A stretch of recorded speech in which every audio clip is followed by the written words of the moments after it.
Hey guys, and welcome to episode 3 of our Forester XT build. So I had something kind of scary happen with this car, and I need to tell you about it, but first let's just get the intro out of the way. Last time I brought it in, of course I jumped it, removed the battery pack, and I thought I smelled something weird, but I was getting ready to leave and I noticed a little bit of smoke coming out of the trunk area. So I grabbed the fire extinguisher, opened it up. You know, I could smell, but I couldn't really see anything. So I hooked the jumper back up, and the little black box sitting in basically the spare tire well just started spewing smoke out. I got kind of scared, shut it all down, but luckily I was able to trace back that wire and unplug it, and now everything seems to be okay. But it got me thinking, I should just really go over this car and kind of give it a shakedown. I need to actually go get gas in it. I figured that'd be a good time just to make sure if I'm gonna break down or something catches on fire, I'd rather have it be in this area than, 40, 50 miles away. Makes sense, right?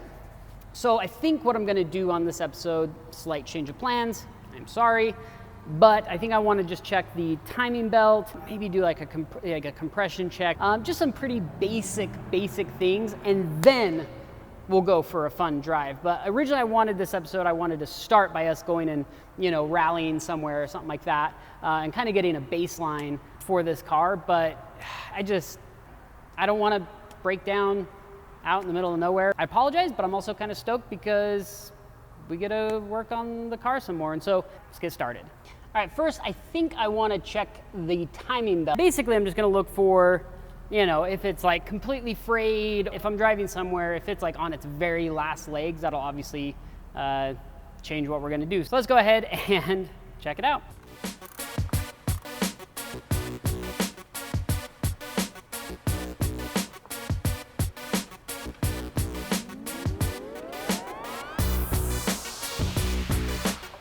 Timing belt actually looks not too bad. Now I can't say that the bearings and idlers and stuff are all good, but you know what? I'm just gonna assume that they replaced those as well because this looks like it hasn't been replaced that long ago. All right, suppose we should check the oil. It looks completely dry. Let's add some oil. There we go. All right, timing belt's good, oil's good, and coolant is good. I checked. So now I want to go out, fill it up with gas, and give this thing a proper shakedown. But there's one more thing I want to install before that. Because I plan on beating on this car, and I have no idea what tune was on it before. Obviously they had an aftermarket downpipe, but that doesn't necessarily mean that, the tune was safe on it. I wanted to put on the Cobb access port, and this will ensure that we have a nice, safe tune. We're not gonna throw any check engine lights, and this is just the proper way to do it. Let's get this thing installed. Pop that one off.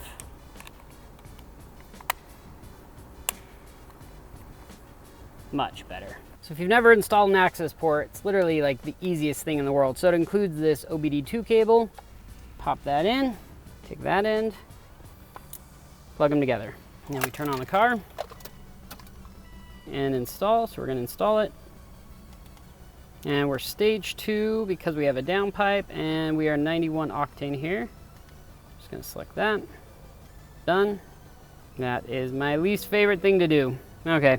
Gotta find the green test mode connectors. Under the driver's side, so you just gotta connect those together and we should be good to go. Wow, okay. By the time I got up out of my driver's seat and set up the camera, we're already done. So it says turn it off. You hit okay. Ugh. Have I ever told you guys this is my least favorite part? There we go. Okay, we did. On position. Continue. Let me just start it to make sure everything's okay. Looks good to me. All right, one last thing. So Cobb includes this mount, but I think I have something better. I've been wanting to try one of these for a while. This is the Scosche Magic Mount. I'm gonna show you why this thing is so cool. This part of the Scosche mount is magnetic, and Cobb is smart because they include a ferrous piece in the back here. And the Scosche mount also includes this little carbon ring. So I am gonna swap out the silver ring for the carbon, just because I think it's gonna look a lot better. We're gonna mount it like here, and I think that should look pretty cool. All right, got it mounted. I just wrapped the cable kind of around the steering column, which I'll clean up later. We have a nice solid mount. Should be perfect. All right, now let's go get some gas and we'll go for a quick little blast and hopefully nothing happens.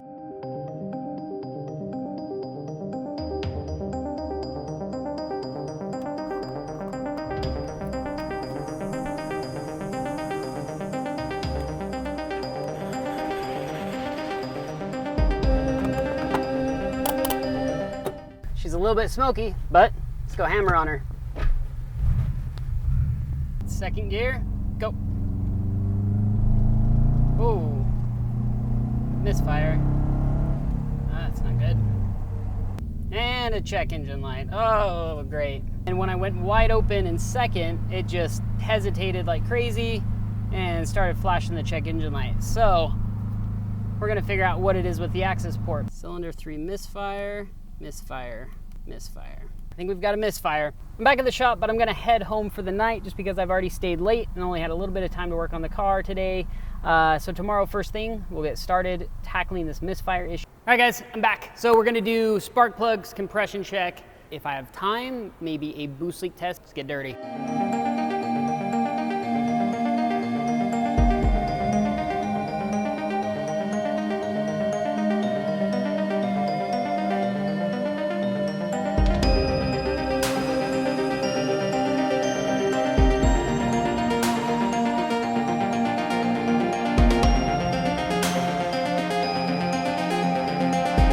You guys know what I'm dealing with right now. So I have Muscles McGee right here because all of the spark plugs were giving me really hard time, but this one in particular, basically the entire way it's coming out, it feels like it's cross-threaded.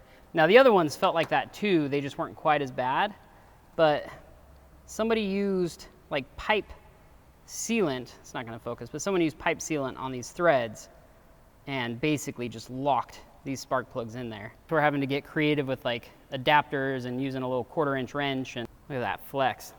Look at those tries. Yeah, it looks like a Clydesdale leg right there.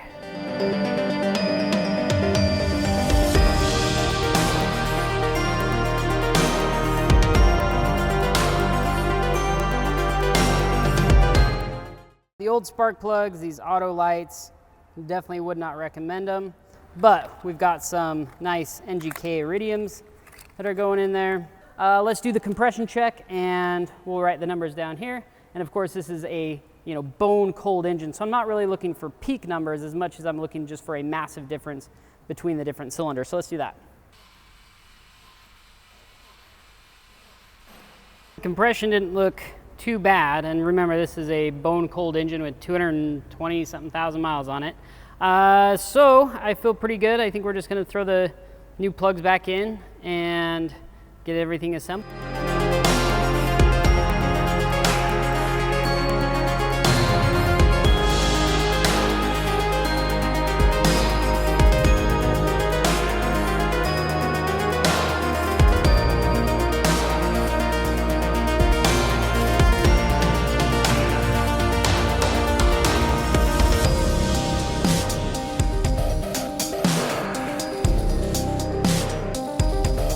Something I noticed when I was actually taking out this air box. This, cheap filter here isn't even the correct size. So this should actually create a proper seal and should offer better filtration as well. I wanted to also check the MAF.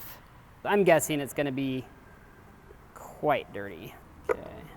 So you have that nice amber piece there, and then you flip it over, it's just caked. All right, I'm not gonna go nuts with the cleaner. So I'm actually pretty happy with that, and we'll just kind of clean out the box itself and we'll get this thing all back together.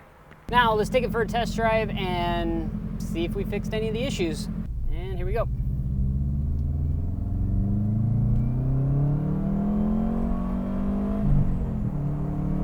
Oh yeah. Okay, that's it. Now we can go rally it, now we can go break it. Well, we're back at the shop, and this is where we're gonna end the episode. I apologize we didn't get to go for a proper rally drive today, but I promise you next episode we're going to, because I already have a date set. And if you guys want anything that I've installed on this car in this video, I'll link it down below, as well as everything else we've installed on this car. And I'm super excited for next episode because, well, we get to go thrash on the car and see what it can really do. Anyway, we'll see you guys later. Thanks for watching. If you like this episode, give me a thumbs up. If not, give me a thumbs down. And if you guys want to see more of this, hit the subscribe button because we're going to be building this thing into a monster. See you guys later.